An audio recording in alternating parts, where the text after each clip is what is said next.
Salut à tous, j'espère que vous allez bien. Jour de match, Barça Dynamo, le retour, c'est parti.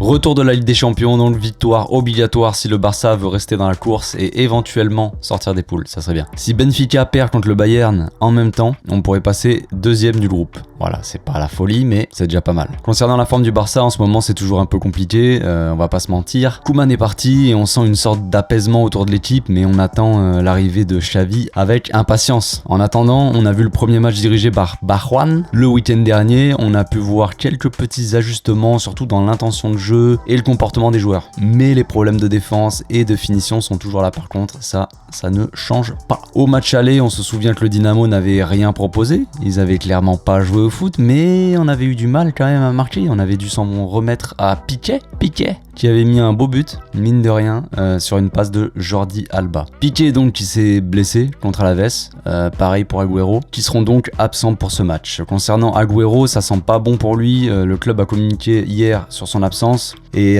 donc il jouera pas pendant 3 mois. L'entourage du joueur ne serait pas serein apparemment, et franchement je pense que ça sent un peu la fin de carrière pour lui.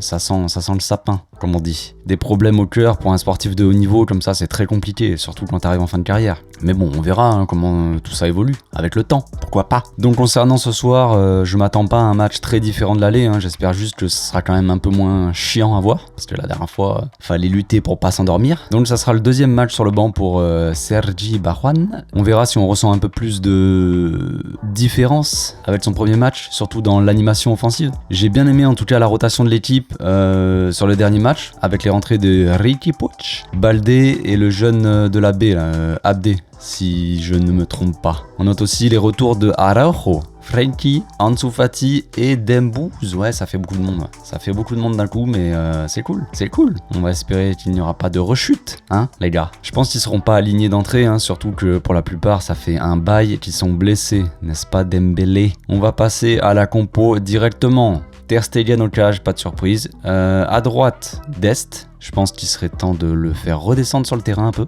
Redescend le gamin. Il apporte pas assez devant et Emile Guessa, lui, n'apporte pas assez offensivement. Il se projette pas vers l'avant, donc ça marche pas. Garcia dans l'axe, qui commence vraiment à être très chaud. Costaud le gars. Costaud le gamin. Donc c'est bien pour la suite. On a hâte de revoir la doublette parce qu'on l'a vu, on l'a entreaperçu vite fait. Mais après il s'est blessé. Mais de le revoir donc avec Araujo, c'était ça peut être très complémentaire. Donc Garcia sera accompagné de l'anglais normalement, qui avait fait un match correct à l'aller. Bon, il n'y avait pas de quoi s'inquiéter avec le Dynamo, mais bon. Donc il devrait retrouver sa place à ce qui paraît. De toute façon, il est normalement il est dans les petits papiers. Il devrait être titulaire. Moi de toute façon, dans tous les cas, je le mettrai. Il faut qu'il retrouve un peu de rythme aussi le gamin là, même si faut le vendre, mais t'as compris. Alba à gauche, j'ai plus de voix les gars, mais qui est un de nos joueurs les plus dangereux malgré tout, malgré tout ce qu'on peut dire sur Jordi. Tous les centres, toutes les actions, tout ce que tu veux, ça passe de son côté. Donc voilà, il sera à gauche.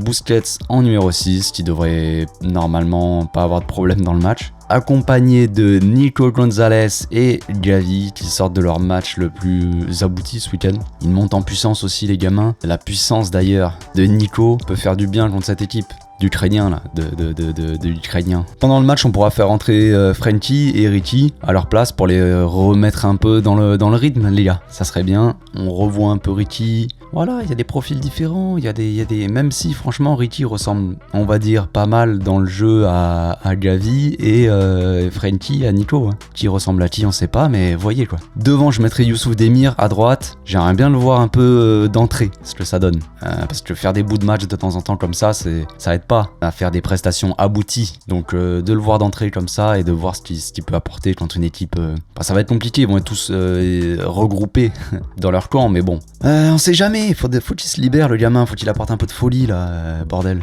Allez gamin, tu peux le faire. Dans l'axe, je mettrai Memphis, que je trouve beaucoup mieux que sur un côté. De toute façon, on sait que pendant le match, voilà, il va s'excentrer. Il a tendance à s'excentrer sur la gauche souvent pour rentrer dans l'axe. Donc il pourra échanger de temps en temps comme ça avec Coutinho que je mettrai à gauche, qui lui aussi a tendance à rentrer dans l'axe, comme vous le savez. Hein. Il sait même pas qu'il a tendance, c'est qu'il sait faire que ça. Donc voilà, tu le mets sur la gauche, même si moi Coutinho en tête ailier, j'aime pas du tout. Mais j'ai pas envie de mettre Ansu Fati d'entrée. Voilà, j'ai pas envie de mettre Ansu Fati d'entrée, j'ai pas envie de mettre Frenkie d'entrée, ni Araujo, ni Dembouz, ni ce que tu veux.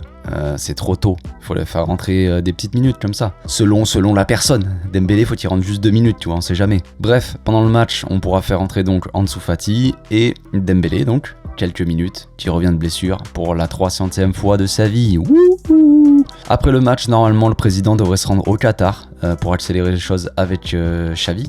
Donc on en saura sûrement plus dans le milieu de semaine, si tout se passe bien. Forcément, si Xavi vient, il devrait être sur le banc qu'à partir du retour de trêve. Il sera pas sur le banc ce week-end, je pense, c'est trop tôt. Ça va pas se passer tout va pas se régler comme ça en un jour et bim, le gars va arriver. J'y crois pas trop. Même si il arrête avec le Qatar et il vient au Barça pour signer, je pense pas qu'il sera sur le banc dans tous les cas ce week-end. Je le vois mal. Pourquoi pas, s'il est excité, il a envie de se la kiffer, le Xavi. Pourquoi pas, vas-y frère. Mais je pense que voilà, il sera là sur le banc au retour de trêve. Si tout se passe bien, on va croiser les doigts. Voilà, c'est tout pour aujourd'hui. Dites-moi dans les commentaires ce que vous avez pensé de ma compo, si ça vous plaît. Si la vidéo vous a plu, n'hésitez pas à liker, à vous abonner. Ça fait plaisir, c'est pour la famille les gars, ça fait plaisir. Rendez-vous demain pour le débrief. D'ici là, passez une excellente journée, un excellent match et on espère une bordel de victoire. Je pense que ça sera une victoire sur un petit score, un peu comme le match aller. Allez, on croise les doigts. Ciao.